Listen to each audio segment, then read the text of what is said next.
प्रिय छात्रों, very good morning.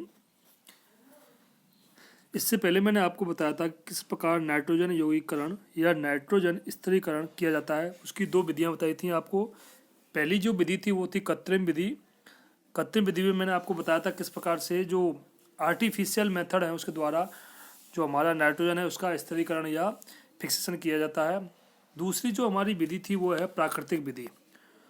प्राकृतिक विधि थी उसमें भी वायुमंडलीय नाइट्रोजन स्थिरीकरण के बारे में बताया गया था किस प्रकार से प्राकृतिक विधि के द्वारा नाइट्रोजन का स्थिरीकरण किया जाता है। प्राकृतिक विधि में भी दो तरह का बताया था मैंने आपको।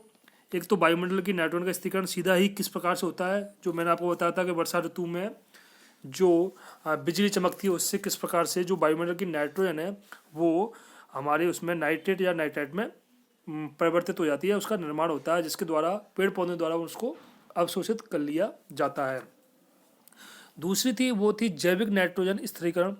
जैविक नाइट्रोजन स्थिरीकरण में मैंने आपको बताया था कि वायुमंडलीय नाइट्रोजन को सूक्ष्म जीवों द्वारा कार्बनिक अथवा अकार्बनिक यौगिकों में बदलने की प्रक्रिया को जैविक नाइट्रोजन स्थिरीकरण कहा जाता है, बायोलॉजिकल नाइट्रोजन फिक्सेशन। ये भी दो प्रकार से संपन्न होती है। पहली जो इसकी वो है असहजीवी नाइट्रोजन स्थिरीकरण और दूसरी है सहजीवी नाइट्रोजन स्थिरीकरण। आज का जो हमारा टॉपिक है वो यहीं से स्टार्ट होता है, जैविक नाइट्रोजन स्थिरीकरण। इसमें क्या है, जो पहला है वो है हमारा आज का असहजीवी नाइट्रोजन स्थिरीकरण या जिसे बोलते हैं नॉन सिम्बायोटिक नाइट्रोजन फिक्सेशन। इस प्रकार का नाइट्रोजन स्थिरीकरण मृदा में उपस्थित स्वतंत्र सूक्ष्म जीवों के द्वारा किया जाता है। जो जमीन या मिट्टी के अंदर जो सूक्ष्म जीव पाए जाते हैं जिन्हें हम कहते हैं एजेटोबैक्टर है, एजोमोनास है या उसको क्लोरोबियम कहते हैं, कवक कहते हैं, ईस्ट कहते हैं, इन सभी के द्वारा जो नाइट्रोजन का है उसका फिक्सेशन किया जाता है। तो ये तो असहजीवी नाइट्रोजन स्थिरीकरण। दूसरा है वो सहजीवी। सहजीवी में क्या होता है कि इस प्रकार के नाइट्रोजन स्थिरीकरण में सूक्ष्म जीवों एवं पादपों के मध्य एक सहजीवी संबंध पाया जाता है। इससे पहले था वो सिर्फ सूक्ष्म जीवों के द्वारा किया जाता था, लेकिन सहजीवी का मतलब है इसमें जो सूक्ष्म जीव होते हैं जिसको अपन बोलते हैं बैक्टीरिया है, कवक है, ईस्ट है, इनका और पेड़ पौधों के बीच में एक संबंध पाया जाता है। उसके आधार पर जैसे लेग्यूमिनेसी परिवार के पादपों की जड़ों में गांठें होती हैं, जो लेग्यूमिनेसी परिवार के सदस्य होते हैं उनकी जड़ों में गांठें होती हैं जिनमें राइजोबियम बैक्टीरिया होते हैं, ये नाइट्रोजन का स्थिरीकरण करते हैं।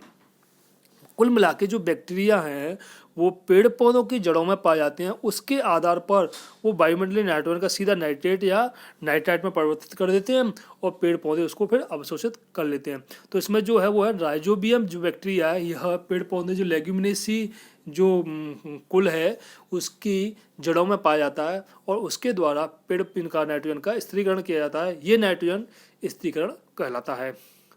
जैविक नाइट्रोजन स्थिरीकरण द्वारा एक वर्ष में लगभग 175 मिलियन टन नाइट्रोजन का स्थिरीकरण किया जाता है। लेग्यूमिनेसी का मतलब जैसे जो पेड़ पौधे ऐसे होते हैं इनकी जड़ों में गांठें पाई जाती हैं, उनको लेग्यूमिनेसी कुल में आते हैं या फैमिली में आते हैं। उनके द्वारा कम से कम 175 मिलियन टन जो वातावरण की जो नाइट्रोजन उसका क्या किया जाता है, स्थिरीकरण किया जाता है। सहजीवी नाइट्रोजन स्थिरीकरण की क्रियाविधि किस प्रकार से किया जाता है उसकी ये क्रियाविधि दे रखी है कि जो नाइट्रोजिनेज एंजाइम है उसके द्वारा किस प्रकार से जो नाइट्रोजन है उसका अमोनिया में परिवर्तित किया जाता है। मृदा में नाइट्रोजन का स्थिरीकरण सूक्ष्म जीवों द्वारा होता है।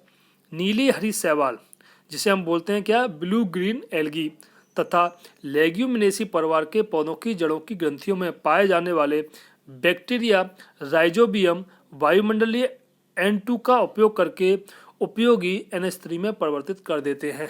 क्योंकि वायुमंडल में नाइट्रोजन पाई जाती है। नाइट्रोजन को मैंने पहले भी बताया था कि पेड़ पौधे हैं वो सीधे अवशोषित नहीं कर पाते हैं, तो वो उनको नाइट्रेट नाइट्राइट के रूप में या अमोनिया के रूप में ही अवशोषित कर पाते हैं। तो उसका ये क्या करते हैं, जो वायुमंडलीय N2 है उसको अमोनिया में परिवर्तित कर देते हैं। नाइट्रोजन स्थिरीकरण हेतु लेग्यूमिनेसी परिवार के पादपों की जड़ों में नाइट्रोजिनेज एंजाइम एवं लैग हीमोग्लोबिन वर्णक पाया जाता है। जो लेग्यूमिनेसी परिवार की फैमिली के जो पेड़ पौधे हैं उनकी जड़ों में क्या पाया जाता है, नाइट्रोजिनेज एंजाइम और लैग हीमोग्लोबिन वर्णक पाया जाता है, नाइट्रोजनेज एंजाइम के संश्लेषण का नियंत्रण राइजोबियम जीवाणु के निफ जीन के द्वारा होता है। इम्पोर्टेंट है ये टॉपिक, बड़ा इजी भी है, इंटरेस्टिंग भी है, लेकिन कंपटीशन के हिसाब से भी इसमें से क्वेश्चन पूछे जाते हैं। तो ये किसके द्वारा हुआ था? राइजोबियम जीवाणु के निफ जीन के द्वारा होता है। नाइट्रोजनेज एंजाइम प्रोटीन, मोलिब्डेनम एवं लौह तत्वों का बना हुआ होता है। ये वायुमंडलीय नाइट्रोजन को निम्न रासायनिक अभिक्रिया द्वारा अमोनिया में बदलते देते हैं। इसके लिए एटीपी के रूप में ऊर्जा की आवश्यकता होती है। ये अमोनिया नाइट्रोजन दे रखा है और ये नाइट्रोजनेम एंजाइम है, इसकी उपस्थिति में यह जो वातावरण की नाइट्रोजन उसको अमोनिया में किस प्रकार से परिवर्तित कर रहा है, इसके लिए ये रासायनिक अभिक्रिया दे रखी है। इसके द्वारा ये जो वायुमंडलीय नाइट्रोजन उसको अमोनिया में परिवर्तित कर देते हैं और उसको सामान्य आसानी से पेड़ पौधे अपने काम में ले लेते हैं। यह अभिक्रिया नाइट्रोजनेज उत्प्रेरक की उपस्थिति में सामान्य ताप और दाब पर संपन्न होती है। ये नाइट्रोजनेज जो उत्प्रेरक है या जो एंजाइम है उसकी उपस्थिति में यह अभिक्रिया संपन्न होती है। नाइट्रोजनेज एंजाइम क्या है? अब इसके बारे में आपको कि नाइट्रोजनेज जो एंजाइम है वो है क्या। यह एक मेटेलो एंजाइम है जो नाइट्रोजन स्थिरीकरण में महत्वपूर्ण भूमिका निभाता है। इसके द्वारा नाइट्रोजन को सामान्य स्थिति में अमोनिया में अपचयित किया जाता है। नाइट्रोजनेज कुछ साइनोबैक्टीरिया द्वारा उत्पन्न किया जाता है। नाइट्रोजनेज एंजाइम में 2 प्रोटीन अवयव होते हैं। जो नाइट्रोजनेज एंजाइम है वो 2 प्रोटीन अवयवों के रूप में बना होता है। जो पहला है वो है मोलिब्डोफेरिडोक्सिन और दूसरा है एजोफेरिडोक्सिन। जो मोलिब्डेनोफेरिडोक्सिन है वह मोलिब्डेनम और आयरन युक्त प्रोटीन होती है और जो दूसरा है ये एक सिर्फ इसमें जो मोलिब्डेनम है उसकी अनुपस्थिति में होता है। इसमें सिर्फ क्या पाया जाता है? केवल आयरन ही पाया जाता है। तो पहला है मोलिब्डोफेरिडोक्सिन और दूसरा है एजोफेरिडोक्सिन।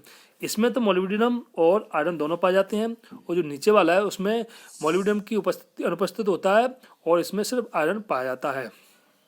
इसका जो अणु भार दे रखा है, किस प्रकार से इसमें जो मोलिब्डेनम और आयरन जो आपस में जुड़े हुए होते हैं, किस प्रकार से एक चेन का निर्माण होता है और इनका जो अणु भार है इसमें जो आपको दे रखा है।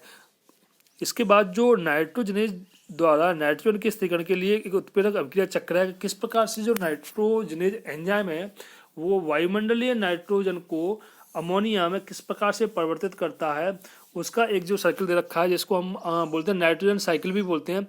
इसकी उपस्थिति में यह जो वायुमंडलीय नाइट्रोजन उसको किस प्रकार से अमोनिया में परिवर्तित करता है उसके बारे में ये एक जो साइकिल दे रखा है जिसको हम बोलते हैं नाइट्रोजन साइकिल भी बोलते हैं। यह जो वायुमंडलीय नाइट्रोजन है वो मोलिब्डेनम और आयरन के प्रोटीन के मोलिब्डेनम के साथ बंध बनाता है। फेरिडोक्सिन द्वारा आयरन प्रोटीन का अपचयन हो जाता है और जो लास्ट में जो अमोनिया है हमारा वो N2 है जो NH3 में अपचयित हो जाती है और इस प्रक्रिया के लिए आवश्यक ऊर्जा ATP से प्राप्त होती है। तो ये एक सर्किल है जो उसको वायुमंडलीय N2 को अमोनिया में परिवर्तित करता है।